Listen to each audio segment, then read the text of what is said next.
Okay, good morning, class. Good morning, ma'am. Our lessons today is all about media literacy. What is the media literacy?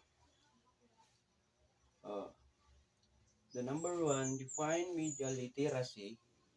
Number two, cites the important role of media literacy. Number three, explain explain media information literacy mile along with various aspects in dimensions.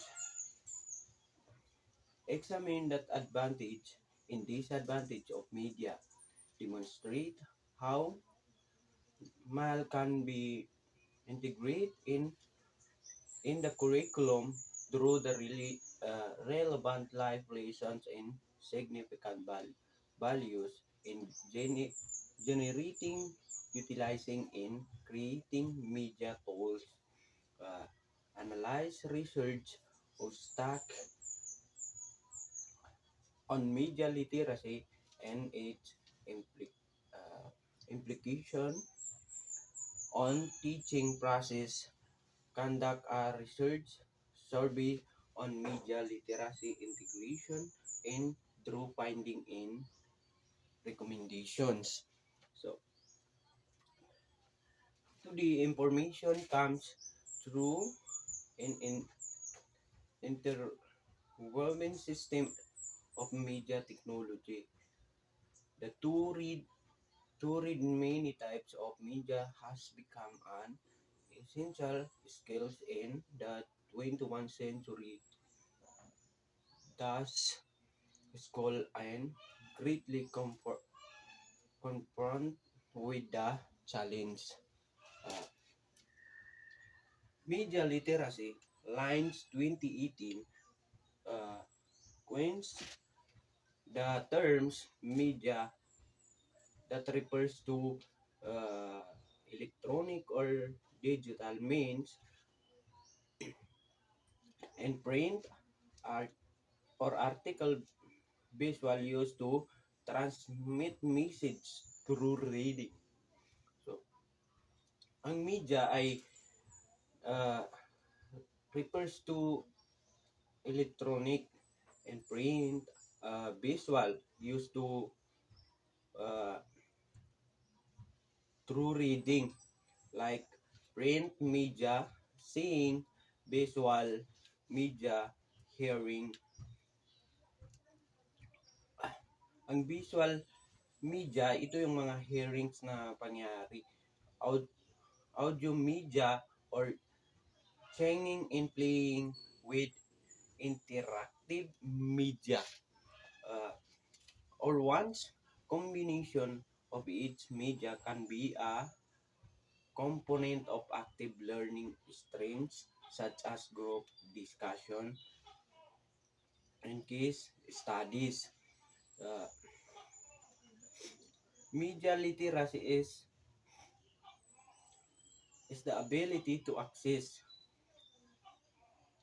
Ang media literacy naman ay nag-avail siya ng analyze, evaluate, and create media. Na-evaluate niya yung mga or na-analyze yung mga axis. Media literacy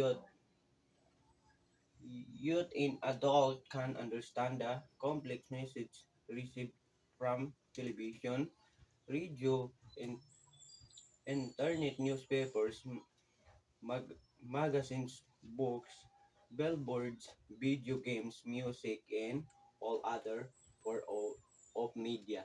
Therefore, media literacy skills are included in the education standards in language are social studies, health, science, and other subject. Many education. So, ang media ay lahat, pati mga bata, matanda, ito yung ay maintindihan nila kung ano yung complex. ng mga message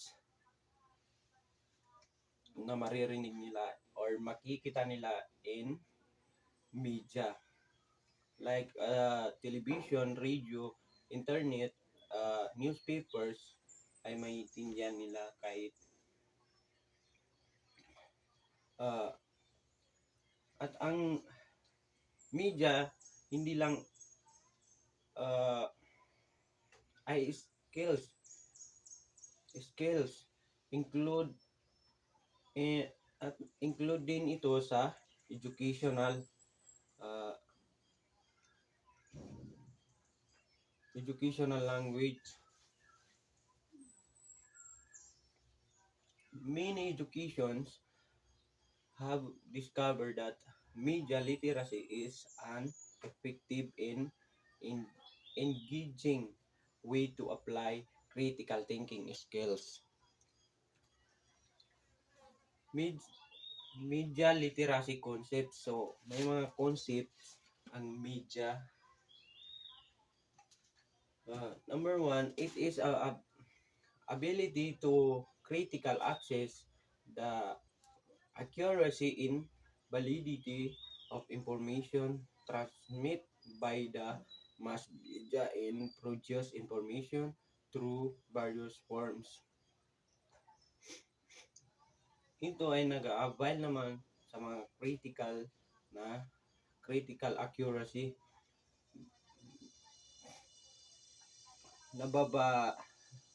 Nababalidate or ang mga information nababalidate ng mga media and napoproducean nila ng information and through various forms. Number two, also known as media education, it is the ability to realize the all kinds of media show us representation of reality. Ang media education ay nag-avail ng ma-realize natin ang lahat ng kinds of media. It is the process accessing, decoding, evaluating, analyzing, and creating both print and electronic media.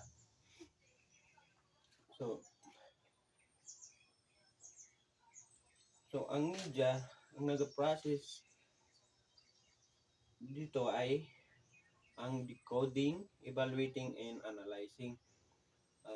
Number 4, it is the fake experience of reading text and designing hypertext made possible through technology. Pag experience mo yung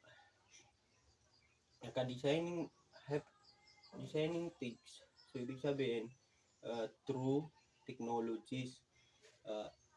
It pertains to understanding how to use today technology, how to operate equipment, use various software, and explore the internet. As a 21st century approach to education, media literacy builds understanding of the role of media in society. So, ang nag-approach sa media ay education para may ma-avail at maintindihan yung mga rules ng mga media at saka society, well as essential of inquiry in self-experience necessary for democratic citizens. Number 7, it represent response to the complexity of the ever-changing electronic environment and community channel. It is about teaching critical media management strategies include ICT in school, in learning centers. About naman sa mga critical media ay hindi lang ito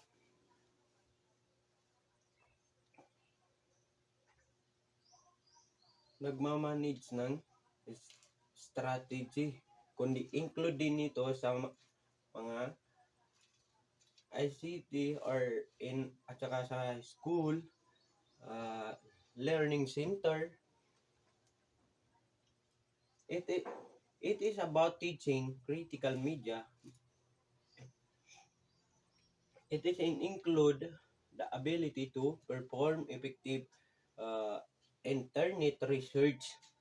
However, in respect and intellectual property in copyright law and the ability to identify true from fake news.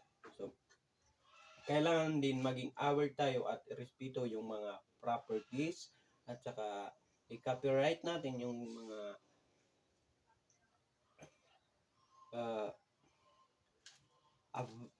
a file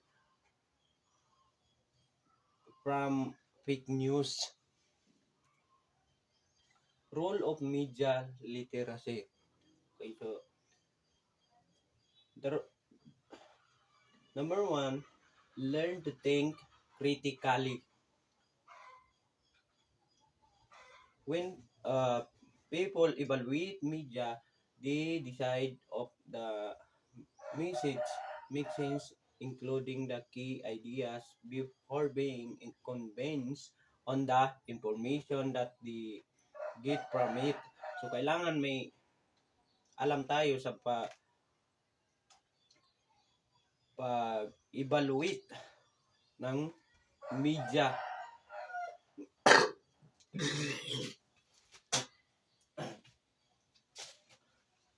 Kailangan may alam tayo kung paano natin evaluate yung mga messages nila, including the ideas before being convinced information to get from it. Become as a smart consumer of product and information. Media literacy help individual learn how to determine whether something is credible, especially the advertising, before they can be persuaded with product on sale. So, ang become a smart consumer of product and information, ito naman yung nakakatulong sa ating kaalaman para ma-determine natin kung ano yung mga something credible, at saka especially dito yung mga pag-advertising ng mga para advertise ng mga cost ng product. Recognize point of view. Identify an author perception. Help individual appreciate different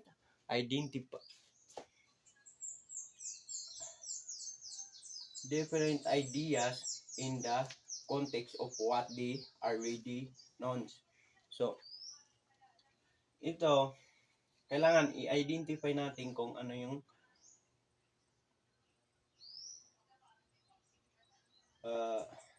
i-identify natin yung mga authors, kung ano ba yung tama para sa individual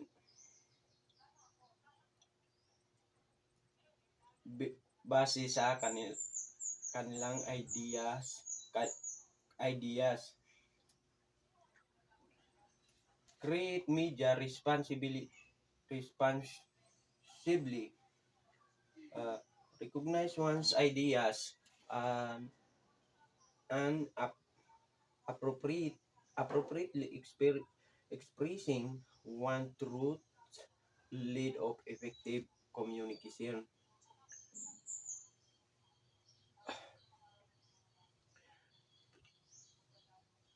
ito naman ay nagre-recognize sa ating kung paano i-lead ang media through effective community sa ating community. Identify the role of media in our culture.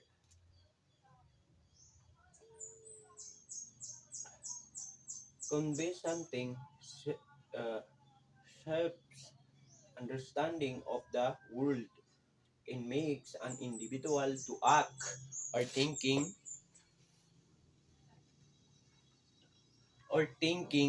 uh, thinking in certain ways. Ito, kailangan i-identify natin kung ano yung rules ng media sa ating culture.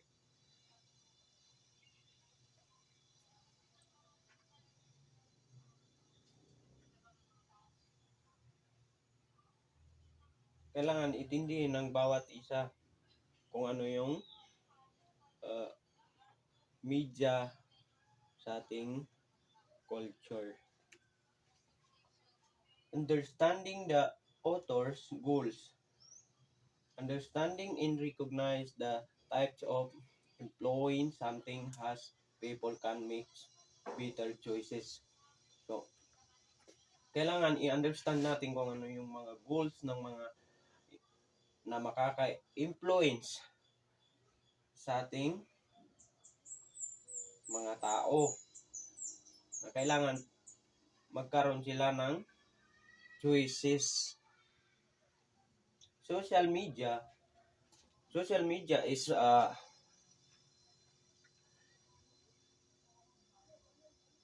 terms that describe website to connect people and involve user generate content which is hallmark of social media.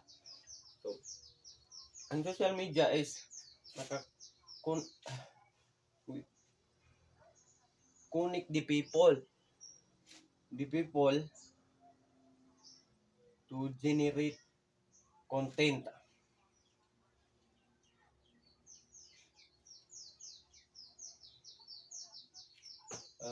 Type of social media websites. So, social media news website. May iba't ibang types din ng social media. Social media news website. So, it in tells user to submit link to web content article, podcast, video, etc. that define interesting such as gig, read it, and stumble upon. So, itong social media news website, dito natin makikita yung mga link, uh, mga content article, mga podcast, at saka mga videos, at saka in others. Social media networking website. It defects ability to upload a personal profile that usually content with other people such as link. Ang social media networking is dito tayo makaka-upload ng mga profiles natin na makaka-connect sa ibang uh, people, to connect with other people such as link. Social networking for professional and Facebook social network for everyone. So, ang social networking is for personal, professional, yung in Facebook. Social media, photo and video sharing. Ito naman social media, photo in video sharing is dito naman tayo mag-a-allow kung ng pag-upload ng mga photos sa like Facebook, Instagram, and Pinterest while video in through YouTube. Dito natin tayo pwede mag-upload sa Facebook, Instagram, at ang video na naman ay makikita lang sa YouTube. Microblogging in blogging website, sometimes called presence apps.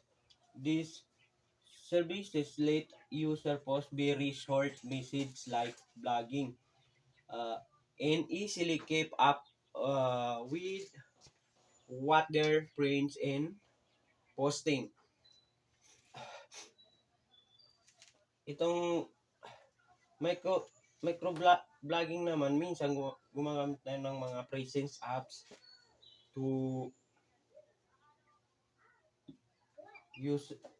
user post para makapost tayo ng mga short message na sample yung mga vlog.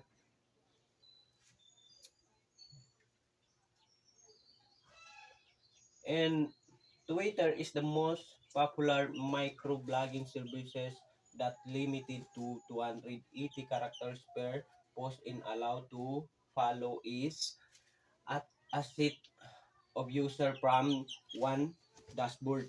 So, ang Twitter naman ay kakaunti lang yung pwedeng mag-follow or mag-allow na mag-follow.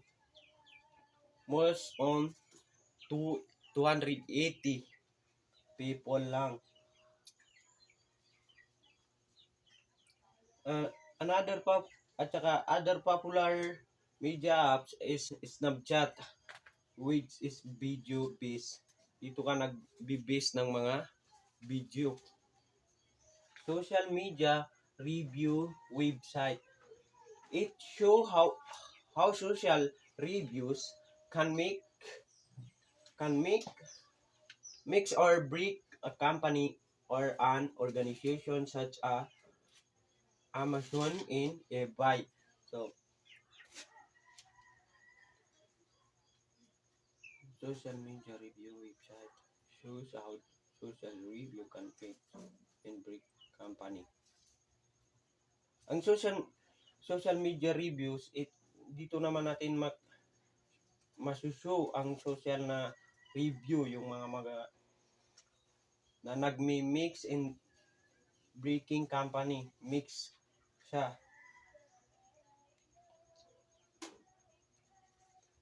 Media and information literacy mile. Media and information literacy is a combination of knowledge, attitudes, skills, and practices required to access, analyze, evaluate, user produce, and communicate information and knowledge in creative, legal, and ethical ways that respect human rights. Moscow Declaration on Media and Informations Literacy. So, ang media is nagko-combine siya ng knowledge, attitude, skills, and analyze. Kailangan may knowledge tayo kung paano may knowledge tayo about media information, may attitude, skills, and analyze, evaluate. The UNESCO defined it as the set of competencies to search, critically evaluate, use in, and contribute information in media content, understanding related ethical issues. So, ang UNESCO naman is nagde-define siya ng competencies, yung mga critical na evaluating,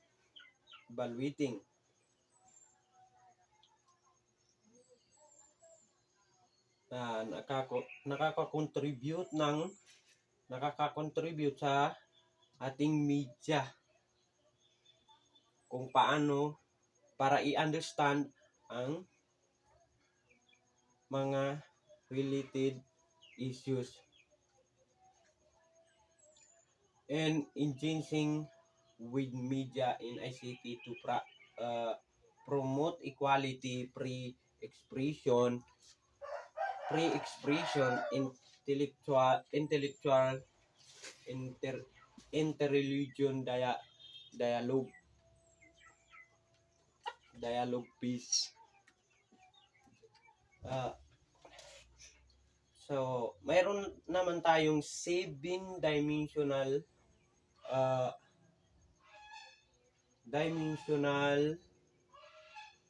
media. So, ang number 1 is tools literacy.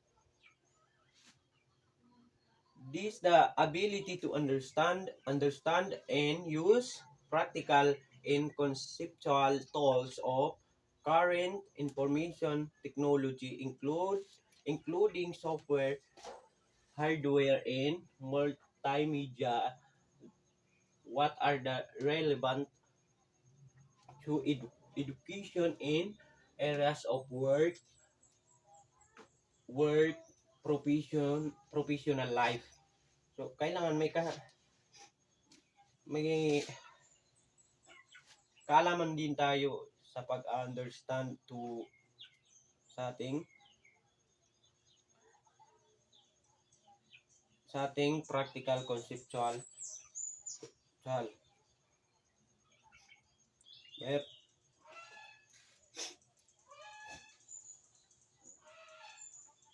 Kasi ang tools literacy is kasangkapan ng ating education and professional life. Research literacy, this is ability to understanding for the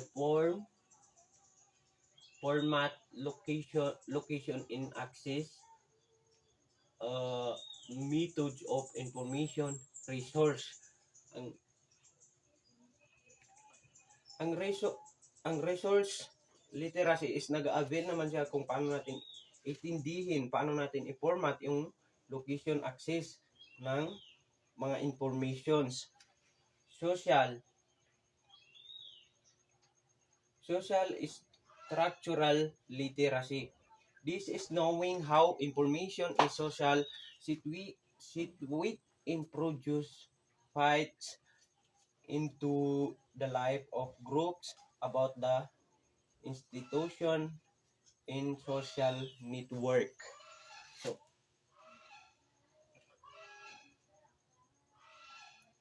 dito natin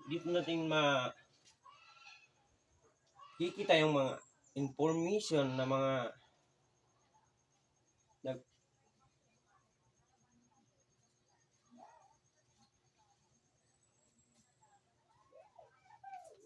information na nagpo-produce insight in life sa ating mga life group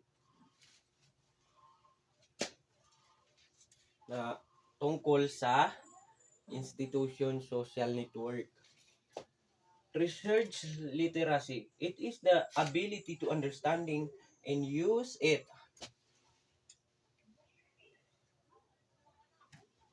Dito itong research literacy is dito naman natin ma-avail kung paano ba or itindihin kung paano gamitin ang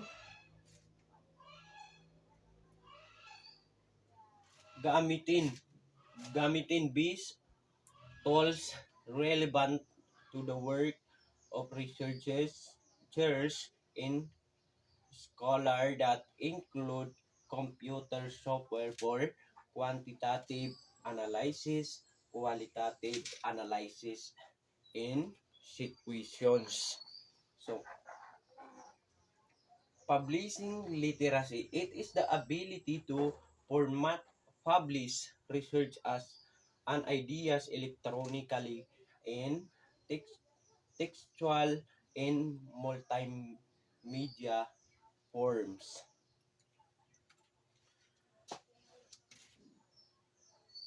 Emerging technology literacy, it is the ability to adapt, to understand, evaluate, and use emerging in innovation, information technology.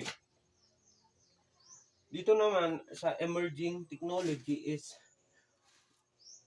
nag-a-avail siya to adapt para maintindihan or ma-evaluate ang paggamit ng uh, technology. Critical literacy, it is the ability to evaluate critically the intellectual human in usual strength in weakness, potential and limit, benefits and cost of information technology. Ang critically naman ay may limit, mayroon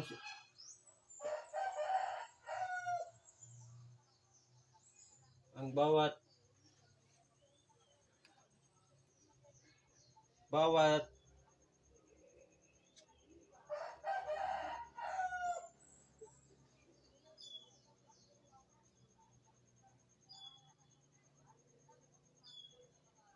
critically is ito yung ma-evaluate ang mga critical to intellectual sa human and social weaknesses.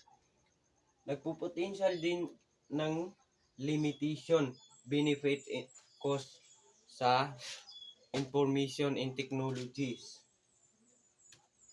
So, that is the end of my report, and